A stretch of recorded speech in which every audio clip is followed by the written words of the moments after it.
Morning. Welcome to X-Ray on Human Rights Radio 101.1 FM. It's the first edition for the first working day of the week. Today being Monday, the 14th of May, 2018. Thank you very much for joining. My name is Ruth Usman, and today, well, we are going to look at something that has to do with the incessant killings in the country. The chairman, Benue State Traditional Council, Professor James Ayate, over the weekend said that he would soon initiate peace and security meetings with the Emir of Lafia as well as the governor of Nasarawa State, that is Tonko Almakura, and the chief of the army staff, Lieutenant General Tukur Buratai, with a view to bringing a permanent solution to the incessant killings in Benue, Kaduna, Nasarawa, Zamfara, and other states in the country.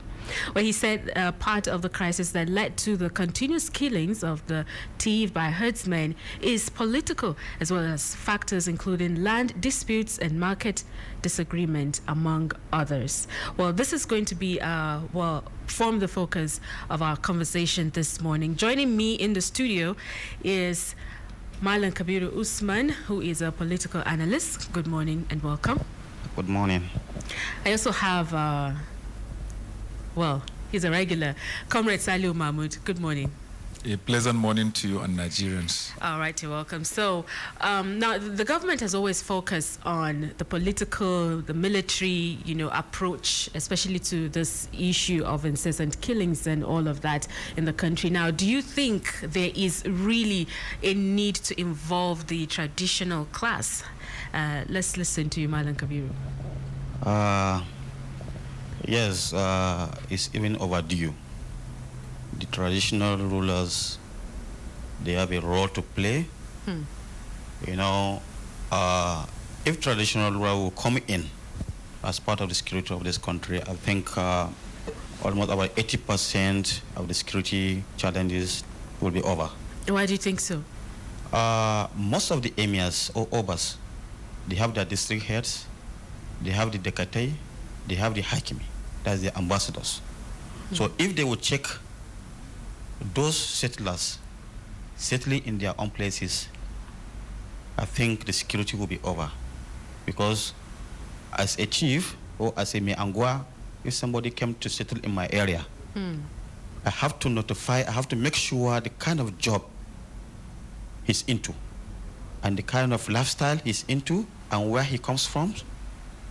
If this is a check, I think most of the security issue will be, because you cannot come to my area and be settling and you have a questionable character. So if this is a check, I think the security issue, the challenges will be reduced drastically. You really think the chiefs can notice people, strangers in a particular community? I mean, we keep multiplying. I'm trying to say that there are many people in, our different communities. Just how easy will it be for them to really detect that there is a stranger? Yes, that is why we have the change, the appointment. That is why the emir appointed so many. There are a lot of chains, about 5 chains before the emirs. Okay. Because we have the hakime, we have the dekatei, we have the meangwas. These are the people that are closer to the people. Okay. These are the people who knows who and who in that area. So if this thing are checked, because you cannot come, these are the people who they pray together, they go to church together.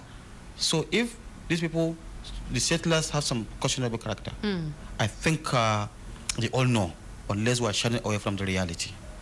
So these are the and sometimes in Kano, for example, because we have the settings of the traditional rulers, you cannot come to the area without being known. Even the land they buy, even before they build, you have to know the kind of person who is building that land. So if this is a check, I think honestly, most of the security challenges will be over. All right, Comrade Saliu, do you agree with him that, for all of these people he mentioned, especially looking at the local setting, that they have to be aware, or if they are to be aware of, people who are settlers or strangers in that community, that perhaps they get to know the route, like their origin, where they're coming from, so as to, curtail some of these killings, if that were the case? Well, before I come to that, let me have a contrary view on the line of partnership and collaboration, as mentioned by the Tortiv, the chairman of the Benue State Council of Chiefs. When you talk about maintaining internal security, we have overemphasized, we've been emphasizing for long, it doesn't lie on the military and particularly the army. This is a role as enshrined in the Constitution for the Nigerian police.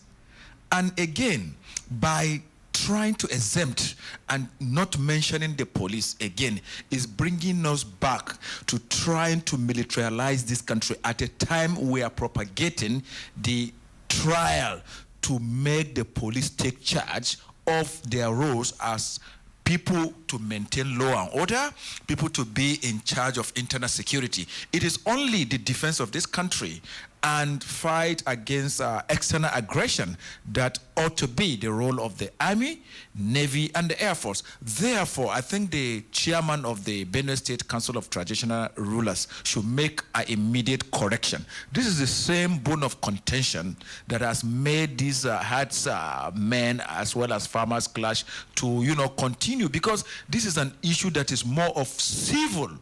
Let me tell you, before now, you find out that even within traditional chiefdoms, traditional emirates and what have you, when there are clashes between farmers and herdsmen, the traditional rulers of these areas, they solve these issues before even calling the divisional police officer to made into it.